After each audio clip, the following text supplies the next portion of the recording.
اعوذ باللہ من الشیطان الرجیم بسم اللہ الرحمن الرحیم والعادیات ضبحا فالموریات قدحا فالمغیرات صبحا فأثرن به نقعا فوسطن به جمعا ان الانسان لربہ لکنود وانہ علی ذلک لشہید وانہ لحب الخیر لشدید افلا یعلم اذا بعثر ما فی القبور وحصل ما فی الصدور ان ربہم بہم یومئذ لخبیر۔ توفیق پروردگار سے سورہ عادیات کی تفسیر کرنے لگے ہیں کہ یہ سورہ کے ظاہر سے یہ معلوم ہو رہا ہے کہ ظاہر کہ یہ مدینے میں نازل ہوئی ہے، کیونکہ بات جنگی وسائل کی قسم کھائی جا رہی ہے جو اسلام کے دفاع میں کارآمد تھے۔ بس جنگ مدینے میں ہے، جنگی باتیں جہاد مدینے میں ہے۔ گھوڑوں کی قسم، ان کے دوڑنے کی قسم کھائی گئی۔ بس اس کا یہ ظاہر لگ رہا ہے کہ یہ سورہ مدنی ہے۔ یہ سورہ انسان کی ناشکری اور کفران نعمت اور خیر کی نسبت کے خیر جو مال کو وہ خیر سمجھتا ہے، اس حب شدید کے حوالے سے گفتگو کر رہی ہے اور خیر سے محبت کرنے والے کا نتیجہ بھی بتا رہی ہے کہ نتیجہ کیا ہوگا۔ جس کے ذریعے جنگ میں مقابلہ کیا جاتا ہے، حملہ کیا جاتا ہے، وہ گھوڑا ہے، گدھا نہیں، کھچر نہیں کہ کھچر پہ چڑھ کے کوئی جنگ لڑنے جائے یا گدھے پہ سوار ہو کے کوئی جنگ لڑنے جائے۔ مجاہدین جنگ سے جب لوٹتے ہیں تو گھوڑوں پہ لوٹتے ہیں۔ والعادیات واو قسم ہے، والعادیات ضبحا۔ عادیات سے مراد ہے تیزی سے دوڑنے والے، ذبحن سے مراد ہے کہ جب گھوڑے تیز دوڑتے ہیں تو تیز دوڑنے کے دوران ان کی سانس جو وہ لیتے ہیں تو سانس لینے کے دوران جو آواز نکلتی ہے اس آواز کو ذبحن کہا جاتا ہے۔ والعادیات تیز دوڑنے والے، تیزی سے جو دوڑتے ہیں اور پھر سانس لینے کی جو آواز آتی ہے، ان گھوڑوں کی قسم جو مجاہدین لے کے میدان جنگ میں جاتے ہیں۔ فالموریات قدحا۔ یہ گھوڑے جب تیز دوڑتے ہیں تو ان کی سموں میں لوہے کی نال ہے، لوہے کی نیل ہے جو ان کے پاؤں میں لگائی جاتی ہے، ان کے کھر میں لگائی جاتی ہے تاکہ کھر کی حفاظت ہو۔ کھر میں لگائی جاتی ہے، کھر کے کناروں میں لگائی جاتی ہے، پہنائی جاتی ہے تاکہ ان کے کھر کی حفاظت ہو، کھروں کی حفاظت ہو۔ بس پتھر پر جب یہ ان کے پاؤں آتے ہیں اور یہ نالین ان کی نال ہوتی ہے ان کی لوہے کی جو کھروں پہ پہنی ہوتی ہیں، انہوں نے پہنائی جاتی ہیں ان کو، جب یہ پتھروں پہ لگتے ہیں تو چنگاریاں نکلتی ہیں۔ تیز گھوڑے جب بھاگتے ہوئے پتھروں سے گزرتے ہوں تو یہ پھر چنگاریاں نکلتی ہیں، آگ کے شعلے نکلتے ہیں۔ بس فالموریات، قدحن سے مراد ہے پتھر پر مارنا اور موریات سے مراد ہے چنگاریاں نکالنا۔ بس جب یہ اپنے پاؤں پتھر پہ مارتے ہیں تو چنگاریاں نکلتی ہیں۔ ان گھوڑوں کی قسم فالمغیرات صبحا۔ مغیرات ان دشمن پر اچانک حملہ کرنا، صبح کے وقت ہی نہیں، اچانک، ضرور نہیں کہ صبح کے وقت ہی حملہ کریں، صبح کے وقت ہی نہیں، اچانک بس یہ حملہ ان کفار پر ہوتا ہے جن کا خون، مال، جان حرام سے تشکیل پایا ہے۔ یہ اسلام کے خلاف یہ کفار سازشیں کرتے ہیں، ان پہ حملہ کیا جاتا ہے۔ بس یہ قسمیں جہاد کے ساتھ مناسبت رکھتی ہیں۔ فَأَثَرْنَ بِهِ نَقْعًا، پس وہ اس سخت حملے سے گرد و غبار کو اڑاتے ہوئے سخت حملہ کرتے ہیں۔ بس اس سخت حملے سے گرد و غبار کو اڑاتے ہیں۔ فَوَسَطْنَ بِهِ جَمْعًا، بس ان کے اچانک اور شدید حملہ کرنے کی وجہ سے دشمن کے لشکر کے درمیان میں گھس جاتے ہیں، درمیان میں داخل ہوتے ہیں، بھرپور حملہ کرتے ہیں۔ فَوَسَطْنَ بِهِ جَمْعًا، بھرپور حملہ کر کے دشمن کے وسط میں جا کے دشمن کے لشکر کو درہم برہم کر دیتے ہیں۔ سورہ عصر میں بتایا کہ ایمان ہے، عمل صالح ہے، حق کی نصیحت ہے، صبر کی نصیحت، اس سے اسلام غالب آئے گا، اسلام غالب آئے گا، توحید بلند ہوگی۔ اس سورہ میں بتایا جا رہا ہے کہ اسلام عالمی جہاد کے ذریعے بھی ہوگا، کفار حربی سے جنگ کی جائے، نہ کہ کفار ذمی سے، کفار حربی سے، وہ کافر جن کا مال، جن کی جان، جن کی سب کچھ حرام سے تشکیل پایا ہو اور اسلام کے خلاف وہ سازشیں کرتے ہوں۔ ان الانسان لربہ لکنود وانہ علی ذلک لشہید۔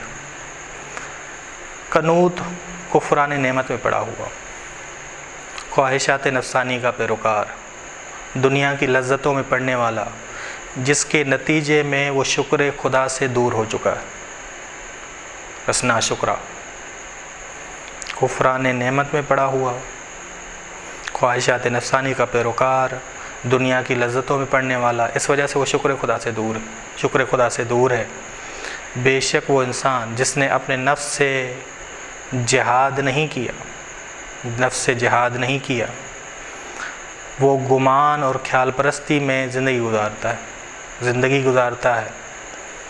یہ انسان اپنے باطن اور درون پر گواہ ہوگا قیامت میں، دنیا میں بھی گواہ ہے، اپنے بارے میں وہ عالم ہے۔ تبھی قرآن نے کہا کہ بعض لوگ قیامت میں اپنے خلاف گواہیاں دیں گے، کیونکہ اپنے باطن پہ وہ خود گواہ تھے۔ سورہ توبہ ہے، آیت نمبر 17۔ شاہدین علی انفسہم بالکفر، وہ گواہی دیں گے اپنے خلاف کفر کی کہ ہم نے کفر کیا۔ علمت نفس ما، بس ہر نفس جانتا ہے کہ میرے اندر کیا ہے، بس انسان کا نفس بہترین گواہ ہے انسان کے اوپر۔ جس طرح اعضاء و جوارح انسان کے خلاف گواہی دیں گے، اسی طرح انسان بذات خود، بعض لوگ بذات خود اپنے خلاف گواہی دیں گے۔ یہ انہ علی ذلک لشہید، بے شک یہ انسان لربہ، اپنے رب کا ناشکرا ہے، یعنی کس وجہ سے؟ کفران نعمت میں پڑا ہوا ہے، خواہشات نفسانی کا پیروکار ہے، دنیا کی لذتوں میں پڑنے والا ہے، جس کے نتیجے میں یہ شکر خدا سے دور ہو چکا ہے، شکر خدا سے دور ہو چکا ہے۔ ٹھیک، وَإِنَّهُ عَلَى ذَلِكَ لَشَهِيدٌ، اور اس پر ناشکر ہونے پر بھی خود پر گواہ ہے، خود ہی گواہ ہے، اپنے آپ پر خود گواہ ہے کہ وہ ناشکرا ہے، وہ خود جانتا ہے کہ ناشکرا ہے۔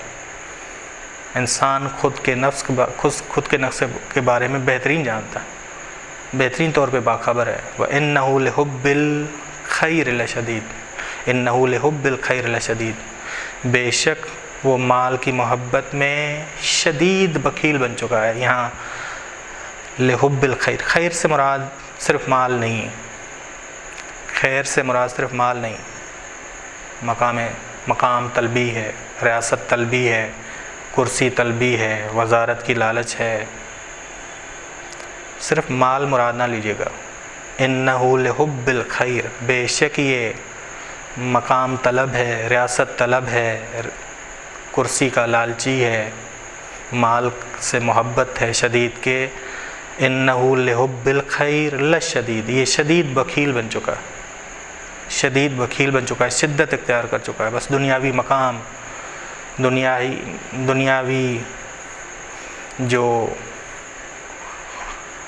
مقام ہے، ریاست طلبی ہے، مال کی محبت ہے، یہ ساری کچھ کہ سورہ نساء نے جو واضح کیا، سورہ آل عمران نے جو واضح کیا وہ ہم پڑھ لیتے ہیں تو لحب الخیر سے معلوم ہو جائے گا کہ کیا کیا مراد ہے۔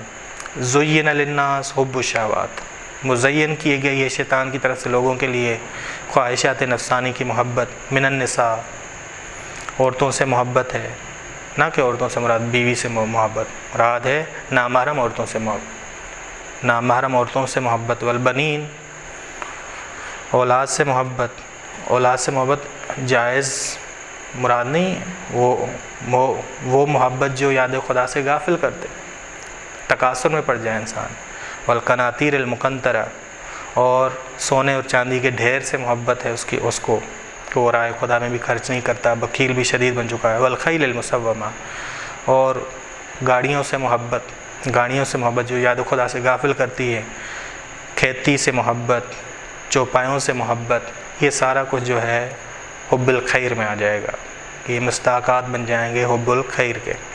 افلا یعلم اذا بعثر ما فی القبور، یہ معاد اور قیامت کو بھول گیا، تو کیا وہ نہیں جانتا کہ اسے دوبارہ اٹھایا جائے گا قبروں سے، ان کو دوبارہ اٹھایا جائے گا قبروں سے ان کو دوبارہ اٹھایا جائے گا، یہ نہیں جانتے؟ کیا یہ انسان نہیں جانتا؟ وَحُصِّلَ مَا فِي الصُّدُورِ، اور ان کا باطن آشکار کیا جائے گا، ان کو حاصل ہوگا جو ان کے باطن میں موجود، وہ ان کو حاصل ہوگا، ان کا نتیجہ یہی ہوگا۔ حُصِّلَ نتیجہ حاصل، کام کا جو نتیجہ ہے، کام کا جو حاصل ہے، اور انہیں ان کا حاصل اور ان کا نتیجہ وہی ہوگا جو ان کے باطن میں موجود ہے، یعنی ان کا باطن آشکار ہو جائے گا۔ ٹھیک، یہ آ کے کہے گا کیا؟ قیامت میں یہ کہے گا مال حاصل کتاب، اس اعمال نامے کو کیا ہوا ہے؟ لا یغادر صغیرۃ ولا کبیرۃ، اس نے تو کوئی چیز رہا نہیں کی، گناہ صغیرہ بھی لکھا ہے، گناہ کبیرہ بھی لکھا ہے، الا احصاها، سب کچھ موجود ہے اس میں، بس کیونکہ خود اپنے اوپر گواہ ہے، اعمال نامہ دیکھے گا تو سارا کچھ پتہ چل جائے گا کہ ہاں اس نے نہ صغیرہ گناہ چھوڑا ہے نہ کبیرہ گناہ، سب کچھ موجود ہے۔ بس اگر انسان باطنی لحاظ سے معشور ہوگا، باطنی اس کا نتیجہ ملے گا، یا تو بھیڑیا بن کے اٹھے گا، یا کتے کی صورت میں معشور ہوگا، یا بھیڑیے کی صورت میں معشور ہوگا، یا آتش کی شکل میں، جیسے جو اعمال ہوں گے اس اعتبار سے ہمارا باطن تجسم اعمال ہوگا، باطن ہمارا، کیونکہ وہاں جو صورت ہوگی وہ باطنی اعتبار سے ہوگی کہ جو ہمارا باطن تھا، جو برزخی شکل ہم نے بنائی ہے، بس ظاہری شکل ہماری اور ہے، برزخی شکل ہماری، تبھی آپ جائیں نہج البلاغہ میں پڑھیں تو امام نے کہا کہ کوفے والے جو میری بات نہیں مانتے، میری بات سنتے نہیں، یہ لوگ زندہ نہیں مردے ہیں۔ قرآن نے کہا ہے کہ بعض لوگ چوپائے ہیں، قرآن نے کہا ہے کہ بعض نافرمان کتے بن چکے ہیں، یعنی کہ برزخی شکل ان کی برزخی شکل، بس اگر انسان باطنی لحاظ سے جو برزخی شکل جو انسان نے بنائی ہے کتے کی یا بھیڑیے کی، اسی حالت میں وہ معشور ہوگا۔ وَحُصِّلَ مَا فِي الصُّدُورِ، اس کو حاصل ہوگا وہی جو اس کے باطن میں تھا، یعنی باطن اس کا آشکار ہو جائے گا، باطن اس کا آشکار ہو جائے گا۔ ان ربہم بہم، بے شک ان کا رب ان کے بارے میں اس دن بھی، دنیا میں بھی اور اس دن بھی باخبر ہے کہ اس دن کیا ان کا حال ہو، جب قیامت برپا ہوگی تب کیا حال ہوگا ان کا۔ پروردگار ایسی دنیا میں باخبر ہے، کیونکہ وہ جانتا ہے، کیونکہ وہ عالم ہے، بے شک ان کا پروردگار ان کے باطن کے بارے میں آشکار کہ اس دن ان کا باطن کیا ہوگا، اور ابھی انہوں نے کیا بنایا ہے، تو یہ وہی ان کا باطن ہوگا اگر توبہ نہیں کی۔ بس دو گروہوں کا یہاں ذکر ہوا، ایک گروہ الہی مرد ہیں، یہ گروہ جہاد بھی کرتا ہے،